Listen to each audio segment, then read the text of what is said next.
Way back in 1937, this one book came out that claimed it held a secret. And not just any secret, but a secret so powerful it had apparently already created fortunes for over 500 of the richest people in America. So let's dive in and unpack what this is all about. This is the question Napoleon Hill hits you with right at the beginning of his book. And it's a heck of a question, isn't it? It kind of stops you in your tracks and makes you think, yeah, what am I really after?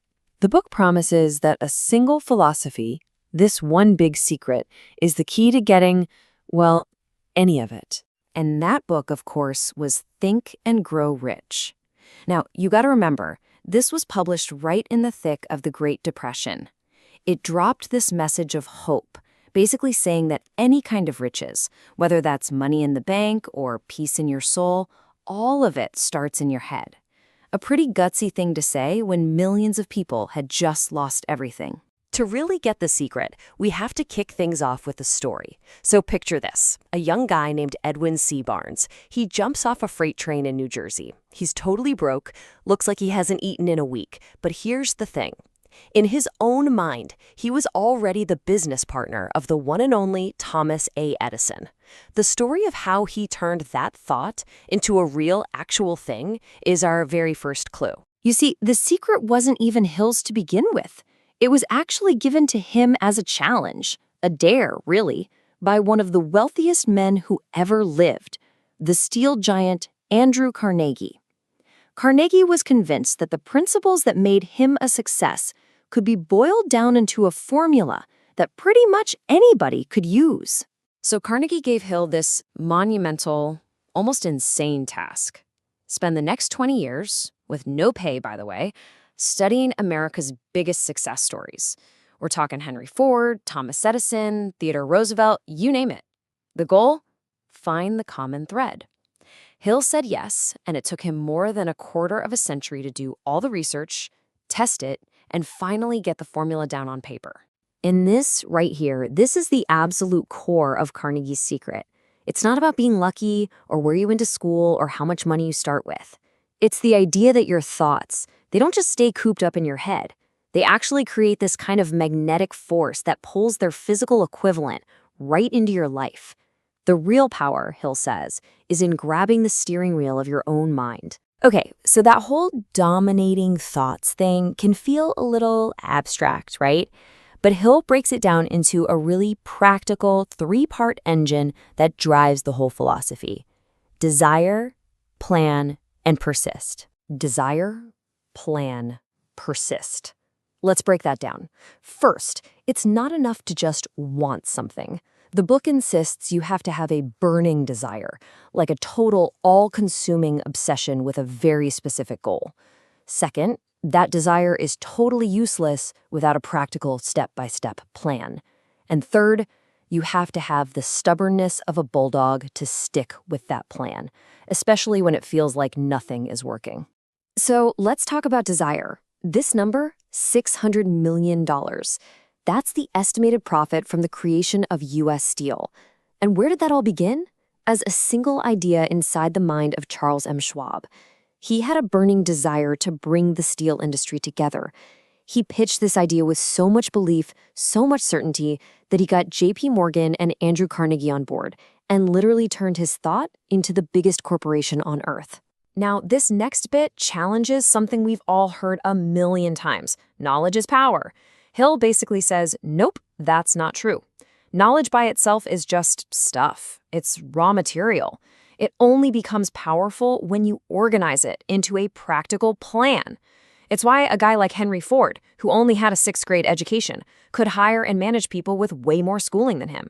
He knew how to apply their knowledge to his plan. And this just nails the idea of persistence. When Ford got it in his head to build that famous V8 engine, his engineers told him straight up, it's impossible. You can't cast all 8 cylinders in a single block. Ford's response was simple. Produce it anyway. A whole year went by, nothing. But Ford kept at it, telling them, I want it and I'll have it. And you know what? Eventually, they figured it out. His persistence just steamrolled right over the word impossible. Okay, so we've got the practical steps down. But this is where Think and Grow Rich goes a little deeper. gets a bit more out there.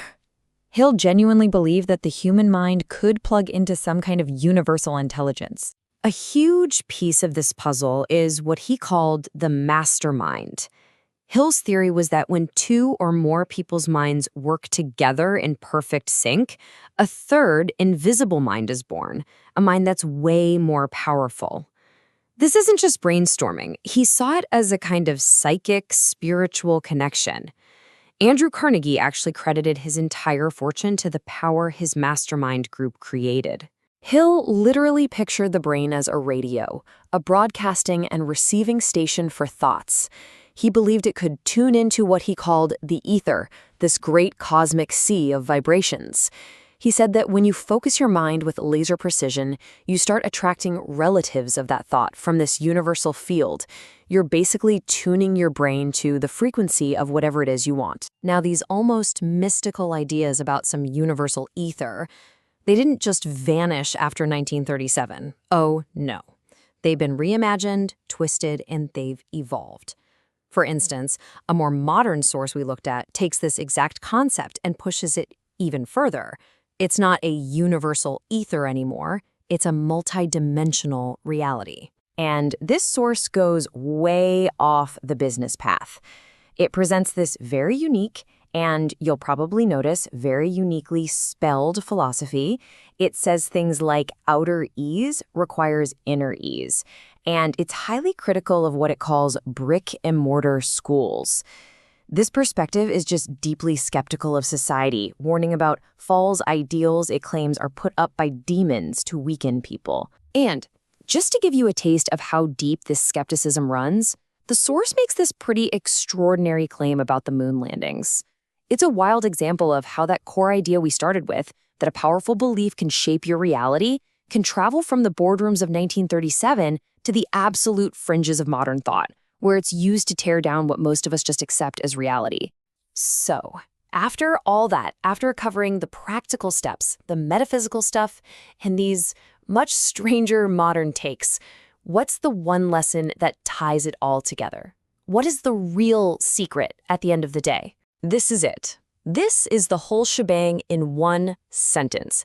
It doesn't matter if you're trying to build a company, invent a new gadget, or just figure out what's real and what's not. The starting line and the most powerful tool you have is your own mind. The ability to choose what thoughts dominate your head is, according to all these sources, the true source of all power. And that really just leaves us with this one last big question. It kind of puts the ball back in your court. If your thoughts really do build your world piece by piece, then every single moment you're making a choice. So what choice are you making right now?